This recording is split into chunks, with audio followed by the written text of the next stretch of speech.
ರಾಜಕೀಯವಾಗಿ ಜನಪರವಾದಂಥ ಸರ್ಕಾರದ ವಿರುದ್ಧ ಜನಪರವಾದಂಥ ವಿಚಾರವನ್ನು ಎತ್ಕೊಂಡು ಮಾಡಬೇಕೇ ವಿನ ಈ ಥರದ್ದು ಏನಾದರೂ ನಡೆದ್ರೆ ಕೇಳಕ್ಕೆ ರೈಟ್ಸ್ ಇಲ್ಲ ಅಂತ ಹೇಳಲ್ಲ. ಕೇಳಕ್ಕೆ ಮುಂಚಿತವಾಗಿ ಕ್ರಮ ಆಗಿದೆ.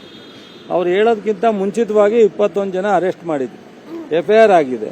ಸೊ ಇನ್ನೂ ಏನಾರು ಹೆಚ್ಚುವರಿ ಇದ್ದರೆ ಒಂದು ಮೆಮೊರಂಡಮ್ ಕೊಡಲಿ ಅಥವಾ ಜಿಲ್ಲಾಡಳಿತಕ್ಕೆ ಹೇಳಲಿ. ಅದನ್ನು ಬಿಟ್ಟು ಸೊ ನಾವು ಮೆರವಣಿಗೆ ತಗೋತೀವಿ, ಪ್ರತಿಭಟನೆ ಮಾಡ್ತೀವಿ, ಪ್ರವಾಕ್ ಮಾಡ್ತೀವಿ, ಕೋಮುಗಲಭೆಗೆ ನಾವು ಹತ್ತಿಕ್ತೀವಿ ಅಂತ ಅಂದರೆ ಸರ್ಕಾರ ಜಿಲ್ಲಾಡಳಿತ ಏನು ಸೂಕ್ಷ್ಮವಾಗಿ ಗಮನ ಹರಿಸಿ ಇದನ್ನು ಒಂದು ಕಂಟ್ರೋಲ್ ಮಾಡ್ಲಿಕ್ಕೆ ಸಾಧ್ಯ ಅದು ಮಾಡ್ತೀವಿ. ಮಂಡ್ಯ ಯಾವಾಗಲೂ ಕೂಡ ಶಾಂತಿಯುತ ಅನ್ನುವಂಥದ್ದು. ಆದ್ರೆ ಪದೇ ಪದೇ ಈ ರೀತಿ ಕೋಮು ಗಲಭೆಗಳು ಅಷ್ಟೇ ಆಗ್ತಾ ಇರುವಂಥದ್ದು ಮತ್ತೆ ಇವೆಲ್ಲ ಪೂರ್ವ ನಿಯೋಜಿತವಾಗಿ ನಡೆಯುವಂತ ಪ್ರಯತ್ನಗಳ 100ಕ್ಕೆ 100ರಷ್ಟು ಪೂರ್ವ ನಿಯೋಜಿತ. ಇದಕ್ಕೆ ಹಿಂದೆ ಎಲ್ಲ ದಾಖಲೆಗಳನ್ನ ನಾವು ಕೊಟ್ಟಿದ್ದೀವಿ. ಎಲ್ಲಿಂದ ಮಂಗಳೂರಿಂದ ಸ್ಟಾರ್ಟ್ ಆಗಿ ಪಾಂಡವಪುರಕ್ಕೆ ಬಂದು ಅಲ್ಲಿ ವಾಸ್ತವ್ಯ ಹೂಡಿ ಏನೆಲ್ಲ ಪ್ರಯತ್ನ ನಡೆಸ್ತಿದ್ರು ಅಂತ ನಾಗಮಂಗಲದಲ್ಲಿ ನಡೆದಾಗಲೂ ನಿಮಗೆಲ್ಲ ಗೊತ್ತಿದೆ. ಈ ಸಲ ನಾಗಮಂಗಲನ ಎಚ್ಚರಿಕೆಯನ್ನು ವಹಿಸಿದ ಮೇಲೆ ಅಲ್ಲಿ ನಡೆದಿಲ್ಲ. ಇಲ್ಲಿ ಮದ್ದೂರಿನಲ್ಲಿ ಇತ್ತೀಚಿನ ದಿನಗಳಲ್ಲಿ ಯಾವತ್ತೂ ಆ ಥರ ನಡೆದಿಲ್ಲ. ಬಹುಶಃ ಇಲ್ಲಿ ಯಾವುದೂ ಆ ಥರದ ಘಟನೆ ಇಲ್ಲ ಆದ್ರೂ ಮೀಟಿಂಗ್ ಮಾಡಿ ಎಲ್ಲ ಸಮಾಜದ ಜೊತೆಗೆ ಪ್ರತ್ಯೇಕವಾಗಿ ಮೀಟಿಂಗ್ ಮಾಡಿ ಎಲ್ಲ ಬಂದೋಬಸ್ತ್ ಮಾಡಿದ್ರು ಒಂದೆರಡು ಕಲ್ಲು ತೂರಾಡಿರ್ತಕ್ಕಂಥದ್ದು.